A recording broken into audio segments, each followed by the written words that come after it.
नमस्कार दोस्तों, तो कैसे आप सब। मुझे उम्मीद है कि आप सब अच्छे होंगे और आप सब रेगुलर एक्सरसाइज करते होंगे। तो बहुत लोगों ने मुझे मैसेज किया कि सर आपका जो उत्तराखंड का ट्रिप था, प्लीज़ आप वो एक्सपीरियंस हमारे साथ शेयर कीजिए, हमें बहुत हेल्प होगा। आपने कैसे मैनेज किया उस ट्रिप को, आपने क्या क्या एंजॉयमेंट किया, क्या आपको प्रॉब्लम आई, क्या नहीं आया, वो सब अपना एक्सपीरियंस हमारे साथ शेयर कीजिए। तो मैं ज़रूर अपना एक्सपीरियंस आपके साथ शेयर करूंगा कि मैं यहाँ से कैसे गया, वहाँ पे क्या क्या किया, वो सब मैं आपके साथ शेयर करूंगा। तो सबसे पहले जो मेरा एक्सपीरियंस था वो बहुत ही अच्छा था, बहुत ही लाजवाब था। मतलब ऐसा लग रहा था कि मैंने लाइफ में कुछ अचीव किया है, ऐसा मुझे फील आ रहा था। मैं बहुत खुश था, मतलब बहुत ज़्यादा खुश था। मैं अपने दोस्तों का धन्यवाद देना चाहूँगा, मैं ऊपर वाले को धन्यवाद देना चाहूँगा कि इस एक्सपीरियंस को मुझे महसूस करने का मुझे मौका मिला। बहुत लोगों को नहीं मिल पाता है, मुझे मालूम है, लेकिन मुझे ये मौका मिला। मैं उसके लिए बहुत बहुत धन्यवाद देना चाहूँगा अपने दोस्तों का और ऊपर वाले का, महादेव का। मुझे बहुत ही अच्छा फील लगा। तो मतलब जो दिमाग में एक तरह का बाउंडेशन रहता है, बाउंड्री रहता है, स्ट्रेस रहता है, वो सब दूर हो जाता है आपको जब आप कोई नई जगह पे जाते हैं और उस चीज़ को देखते हैं, एक्सपीरियंस करते हैं। तो मुझे बहुत अच्छा लगा। तो मैं आपको बता नहीं सकता मुझे इतना अच्छा लगा। मैं अपना एक्सपीरियंस अभी आपके साथ शेयर कर रहा हूँ, उसके बाद मैं वीडियो अपलोड करूँगा। तो वो वीडियो आप ज़रूर देखना कि मैंने क्या क्या किया। तो सबसे पहले मैंने मुंबई से दिल्ली के लिए टिकट बुक किया था। तो सब लोगों ने एक साथ टिकट बुक किया था। फिर हम लोग ने मतलब एंजॉय करते हुए मतलब दिल्ली पहुँचे। फिर हम लोग ने दिल्ली से हरिद्वार के लिए टिकट बुक किया था। फिर हम लोग जब हरिद्वार उतरे, फिर हरिद्वार से हम लोग ने गाड़ी बुक किया। फिर वहाँ से हम लोग गए ऋषिकेश। ऋषिकेश में हम लोग ने होटल बुक किया हुआ था। इस बार हम लोग ने जो होटल था वो सीता झूला के पास ही मतलब बुक किया हुआ था, क्योंकि वहाँ पे सस्ता मिल रहा था, इसीलिए हम लोग ने सीता झूला के पास ही बुक किया था। लास्ट टाइम हम लोग जब गए थे तो तपोवन में था। तो तपोवन में लास्ट टाइम उतना क्राउड नहीं था, तो जो रेंट था वहाँ का, जो होटल का प्राइस था वो बहुत कम था। पिछले साल के कंपैरिजन में इस साल थोड़ा तपोवन में रेट ज़्यादा था, तो इसलिए हम लोग वहाँ पे नहीं गए। हम लोग ने डिसाइड किया कि सीता झूला के पास रुके, और जो कि बहुत ही अच्छा डिसीजन था हमारा। हम लोग लास्ट टाइम तपोवन में रुके थे तो बहुत ही मतलब उतना ज़्यादा मतलब इजी रीच नहीं था, लेकिन इस बार हम लोग सीता झूला के पास थे तो इजी रीच था। जैसे सीता झूला के पास जाना हुआ, लक्ष्मण झूला के पास जाना हुआ, राम झूला के पास जाना हुआ, त्रिवेणी घाट जाना हुआ, तो इजी एक्सेसिबल था। मतलब जहाँ पे हम लोग थे सीता झूला के पास, वहाँ पे सब कुछ नज़दीक था। तो बहुत ही अच्छा डिसीज़न था। फिर हम लोग ने वहाँ पे स्टे किया। फिर अगले दिन हम लोग सबसे पहले गए रिवर राफ्टिंग के लिए। तो रिवर राफ्टिंग लास्ट टाइम हम लोग ने किया था कुछ 16-17 किलोमीटर का किया था। इस बार हम लोग ने डिसाइड किया कि 26 किलोमीटर का करेंगे। गंगा जी काफ़ी बाढ़ी हुई थी, मतलब उनका जो वाटर लेवल था काफ़ी हाई था, तो उन्होंने मना किया कि सर आप प्लीज़ 26 किलोमीटर का मत कीजिए, नहीं तो फिर हो सकता है कि आपका जो बोट है वो पलट सकता है, या किसी को इंजरी हो सकता है, जिसको स्विमिंग नहीं आती है उसके लिए भी मतलब डेंजर हो सकता है। तो हम लोग ने डिसाइड किया कि सर 16 किलोमीटर का सेफ़ है, तो आप 16 किलोमीटर का कीजिए। फिर हम लोग ने डिसाइड किया कि 16 किलोमीटर का ही करेंगे। फिर हम लोग ने 16 किलोमीटर का राफ्टिंग किया। राफ्टिंग में बहुत मज़ा आया, लास्ट टाइम से काफ़ी ज़्यादा मज़ा आया। हो सकता है कि इस बार जो वाटर लेवल था ज़्यादा हो, और जहाँ पे मतलब राफ्ट हो रहा था वहाँ पे बहुत ज़्यादा था, तो इसके लिए ज़्यादा मज़ा आया। सब लोग ने एंजॉय किया। पिछली बार हम लोग को गंगा जी में नहाने का मौका नहीं मिला था, तो हम लोग ने राफ्टिंग के बाद सेम उसी बोट के मतलब हम लोग ने काफ़ी देर तक पानी में थे, तो बहुत ठंडा पानी था, बहुत ज़्यादा ठंडा पानी था, तो फिर भी हम लोग को बहुत मज़ा आया। फिर उसके बाद हम लोग ने राफ्टिंग करने के बाद अपने होटल पे आए। हम लोग ने रेस्ट किया 1-2 घंटे। फिर हम लोग शाम को निकल गए त्रिवेणी घाट पे गंगा जी आरती के लिए। वहाँ पे भी बहुत मज़ा आया। हम लोग ने नहाया, गंगा आरती की। फिर उसके वहाँ पे गंगा आरती के बाद भजन होता है। हम लोग ने उस भजन में काफ़ी इन्जॉयमेंट किया, मतलब कीर्तन जैसा होता है। लोग मतलब इतना ज़्यादा पॉजिटिवनेस था वहाँ पे, इतना ज़्यादा पॉजिटिवनेस था, मतलब आपके गूज़बम्प आ जाते हैं। मतलब इतना ज़्यादा पॉजिटिवनेस था कि मतलब ऐसा लगता है कि साक्षात मतलब आपके अंदर कुछ आ गया, कुछ ऐसा एनर्जी, मतलब इतना ज़्यादा अच्छा फील हो रहा था। फिर वहाँ हम लोग काफ़ी देर तक बैठे थे। गंगा जी के किनारे, सिर्फ किसी से कुछ बातचीत नहीं हो रही है, सिर्फ गंगा जी को देख रहे हैं और सिर्फ शांत, एकदम शांत बैठे हैं। फिर इसके बाद काफ़ी देर तक बैठने के बाद हम लोग फिर अपने होटल पे आए। फिर अगले दिन जब हम लोग ने उठा तो डिसाइड किया कि लास्ट टाइम सब जो बंजिंग किया था उन्होंने बंजिंग नहीं किया, उन लोग घूमने के लिए शॉपिंग के लिए निकल गए। फिर मैंने बंजिंग नहीं किया था, तो 2-3 लोग ने और डिसाइड किया कि हम लोग बंजिंग करने जाएंगे। मेरा दोस्त ऑलरेडी बंजिंग कर चुका है पिछले साल, लेकिन फिर भी मेरे हिम्मत के लिए, मेरे मतलब मुझे डर ना लगे कि मेरा फर्स्ट टाइम है, तो इसलिए वो मेरे साथ भी बंजिंग करने गया। फिर जब मैं वहाँ पे पहुँचा तो मैंने अपना पूरा बताया, मतलब हिस्ट्री मैंने अपना बताया कि मेरा स्पाइन का इंजरी हुआ है, मेरे L1 L2 पे स्क्रू और रॉड लगे हैं। तो उन्होंने मना कर दिया कि सर मैं ये रिस्क नहीं ले सकता, मैं अलाउ नहीं करूँगा आपको बंजिंग के लिए। मैंने बोला अगर मैं आपको ये सब नहीं बताया होता तो क्या आप मतलब परमिशन दे देते? तो बोला सर वो आपका लुकआउट था, अगर आप नहीं बताते तो आपका नुकसान होता। फिर हो सकता है स्क्रू रॉड, क्योंकि जब आप बंजिंग करते हैं तो उस पर थोड़ा जर्क पड़ता है, मतलब ऐसा, तो हो सकता है कि आपका स्क्रू रॉड निकल जाए, फिर आपका स्पाइन से रिलेटेड प्रॉब्लम है तो हो सकता है आपका लाइफ भी ख़राब हो सकता है। तो फिर हम लोग ने बंजिंग कैंसिल कर दिया, हम लोग ने बंजिंग नहीं किया। फिर हम लोग ने सोचा कि क्या किया जब इतना दूर आए हैं, तो सब लोग ने डिसाइड किया कि जाइंट स्विंग कर लेते हैं। जाइंट स्विंग में क्या होता है कि ऊपर पे लेके जाते हैं, रस्सी से बांध के यहाँ से छोड़ते हैं, फिर ऐसा मतलब पेंडुलम की तरह ऐसा स्विंग करता है बस। फिर मैंने जाइंट स्विंग किया, फिर उसके बाद रिवर्स के लिए गया, फ्री फॉल के लिए गया। उसने भी बोला सर आपका स्पाइन का प्रॉब्लम है तो मैं अलाउ नहीं करूँगा, परमिशन नहीं दूंगा कि आप ये सब करो, नहीं तो आपका स्क्रू रॉड पे जर्क आएगा तो आपका मतलब डेंजर हो सकता है, तो प्लीज़ सर आप ये मत कीजिए।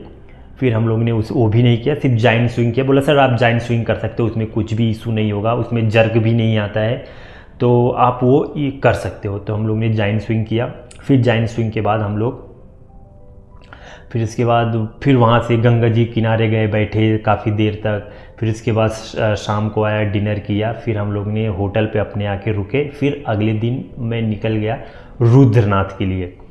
तो सुबह गाड़ी आ गई थी, हम लोग ने गाड़ी पहले से बुक किया हुआ था 6 दिन के लिए। जो हम लोग का प्लेस था रुद्रनाथ, बद्रीनाथ और कल्पेश्वर। तो हम लोग ने सुबह ही मॉर्निंग में रुद्रनाथ के लिए निकल गए। पहली बात तो हम लोग ने ड्राइवर को बताया था कि हम लोग पहले रुद्रनाथ का दर्शन करने जाएंगे, तो वो गलती से कल्पेश्वर लेके चला गया, जो कि हम लोग को गोपेश्वर जाना था, तो वो कल्पेश्वर लेके चला गया। तो फिर से मतलब हम लोग का मतलब 40 किलोमीटर जाना, फिर 40 किलोमीटर आना, टोटल 80 किलोमीटर। और रोड इतना ख़राब कि मतलब 80 किलोमीटर का समझ लीजिए कि 5-6 घंटे का रास्ता, 80 किलोमीटर का दूरी तय करने के लिए 5-6 घंटे का रास्ता। तो हम लोग को 5-6 घंटे रास्ते में ही ख़राब हो गए। फिर हम लोग सगर गांव गए, फिर वहाँ पे हम लोग रात रुके। फिर अगले दिन हम लोग सुबह रुद्रनाथ का मतलब ट्रैक स्टार्ट किए। फिर रुद्रनाथ का ट्रैक हम लोग ने 2 दिन में कंप्लीट किया, जो कि सगर गांव से स्टार्ट होता है। पहले तो एक दिन मतलब टोटल 24-25 किलोमीटर का है मतलब रुद्रनाथ का ट्रैक। फिर आधा हम लोगों ने ट्रैक किया, फिर ऊपर जाके एक जगह पे हम लोग रात रुके टेंट में। फिर अगले दिन वहाँ पे मतलब मुझे वहाँ पे जाने के बाद मेरा थोड़ा तबीयत ख़राब हो गया था, लेकिन मेडिसिन साथ में लेके गया था, तो दवा जो लिया तो थोड़ा बहुत बॉडी में जैसे जो पेन हो रहा था, जो थोड़ा सा हरारत जैसा हो रहा था, फीवर जैसा आ रहा था, तो मैंने एक डोलो खाया, तो उसकी वजह से थोड़ा सा मेरा जो फीवर है डाउन हुआ। पेन हो रहा था तो पेन किलर खाया, तो नींद अच्छे से कंप्लीट हुआ। अगले दिन मतलब अच्छा फील हो रहा था। फिर से हम लोग ने दूसरे दिन रुद्रनाथ के लिए फिर से ट्रैक स्टार्ट किया। फिर हम लोग ने सुबह स्टार्ट किया, तकरीबन 4-5 बजे के आसपास हम लोग रुद्रनाथ पहुँच गए।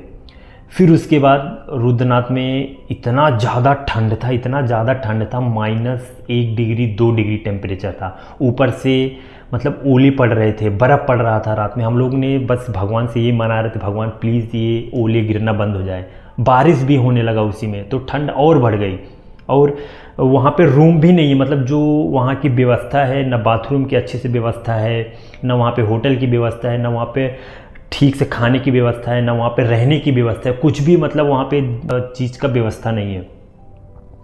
तो एक छोटा सा मतलब छोटा उन लोग ने धर्मशाला बनाया हुआ है, तो उसी में एक कमरे में कम से कम 20-25 लोग थे उस कमरे में। तो ऊपर से जब बारिश हो रहा था तो ऊपर से पानी भी टपक रहा था, तो लोग साइड में होके मतलब बैठ रहे थे। तो रात भर कैसे भी ठीक से लेटने के लिए मिला ही नहीं, मतलब ऐसे बैठे बैठे हम लोगों ने सोया। दिन बस यही मना रहे थे कि जल्दी से ये बारिश बंद हो और सुबह हो और धूप निकले। तो जब सुबह हुई, धूप निकला, फिर हम लोग ने जब चाय पिया तो फिर जाके थोड़ा सा हमें अच्छा फील हुआ। फिर हम लोग ने रुद्रनाथ बाबा के दर्शन किए। फिर उसके बाद ने हम लोग ने डिसाइड किया कि जितना जल्दी हम यहाँ से निकलेंगे उतना जल्दी हम नीचे पहुँचेंगे, क्योंकि एक ही दिन में हम लोग को पूरा मतलब कवर करना था, उतरना था एक ही दिन में। तो हम लोग ने तकरीबन 6 बजे के आसपास हम लोग वहाँ रुद्रनाथ से निकल गए। आधे रास्ते तक तो हमें कुछ नहीं पता चला, मतलब एकदम इजी, मतलब अच्छा लग रहा था उतरने में। लेकिन जैसे मतलब पत्थर वाले रास्ते आए तो उसमें मतलब किसी के पैर लड़खड़ा रहे हैं, किसी के मतलब कोई घुटना मुड़ रहा है, मेरा तो नाखून निकल गया, मुझे तो चोट भी लग गई 2-3 जगह। तो मतलब ऐसा लग रहा था कि भगवान आप कैसी परीक्षा ले रहे हैं। बस यही सोच रहे थे कि भगवान कैसे भी सही सलामत आप मुझे मतलब नीचे तक पहुंचा दीजिए। तो धीरे धीरे सबका स्पीड भी स्लो हो गया, जिसकी वजह से हम लोग को लेट हो गया। लेकिन फिर भी हम लोग 7-8 बजे रात तक नीचे पहुंच गए। मतलब हम लोग को तकरीबन कम से कम 14-15 घंटे लगे उतरने में। तो हम लोग जब होटल पहुँचे तो मतलब सब लोग जहाँ पे मतलब बैठे किसी मतलब उधर ही पड़ गए। मेरा तो मतलब किसी के पैर स्वेलिंग में है, मतलब किसी के कमर दुख रहा है, किसी का हाथ दुख रहा है। पैर तो खैर सभी के दुख रहे थे। मेरा पैर का स्वेलिंग, मेरा राइट लेग का जो अंगूठा है वो मतलब पूरा दुख गया, मतलब उसका नाखून निकलने वाला है। उस दो जगह चोट भी लग गई। तो पेन भी बहुत हो रहा था। तो मैंने पेन किलर सबसे पहले खाया, डाल के होटल वाले से नमक मांगा, तो उसमें थोड़ा सा नमक डाल के पानी में, गर्म पानी में फिर उसमें पैर डाला। तो उस काफ़ी मतलब आधे घंटे तक उसमें मतलब पैर डाल के बैठा रहा, तो काफ़ी राहत मिला। फिर हम लोग ने रात का डिनर किया। फिर उसके बाद हम लोग सो गए, मतलब बेड पे पड़ते ही नींद आ गई। फिर अगले दिन हम लोग को डिसाइड किया था कि सुबह जल्दी उठना है, लेकिन कोई सुबह जल्दी उठ ही नहीं पाए, लोगों को इतना नींद आ रहा था। फिर ड्राइवर ने जब कॉल किया, 1-2 कॉल किया, तब हम लोग का जाके आँख खुला, अरे मतलब किसी को मतलब कुछ पता ही नहीं है, लोग ऐसे लगते बेहोश हो गए, इतना लोग थके थे।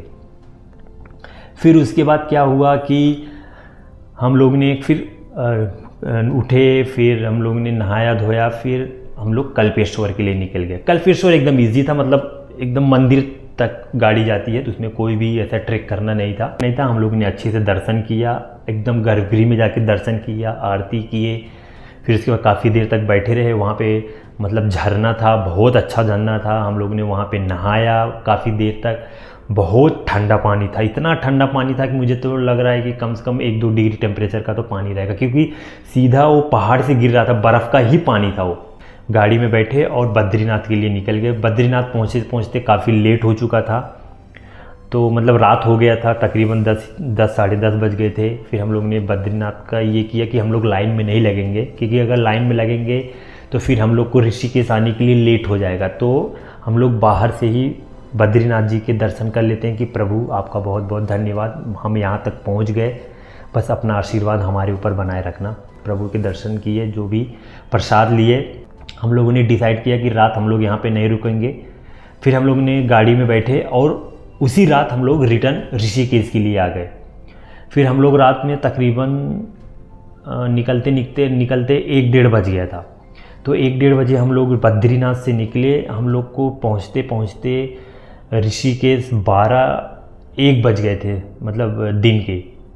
तो फिर आके हम लोग ने फिर से होटल में रुके।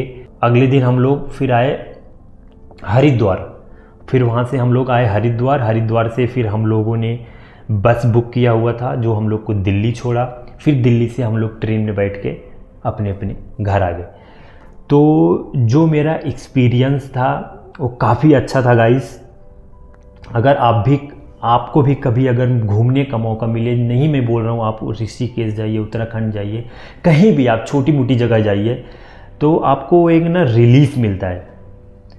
तो वो आपको जो रिलीफ मिलता है ना, जब फिर आप उस चीज़ से लौटते हैं ना, तो आपका माइंड एकदम फ्रेश रहता है। फिर आपको और चीज़ें अच्छी लगती हैं, आपका और एक्सरसाइज करने का मन करेगा, फिर आपको और भी जो चीज़ें करनी हो उसमें मन लगता है।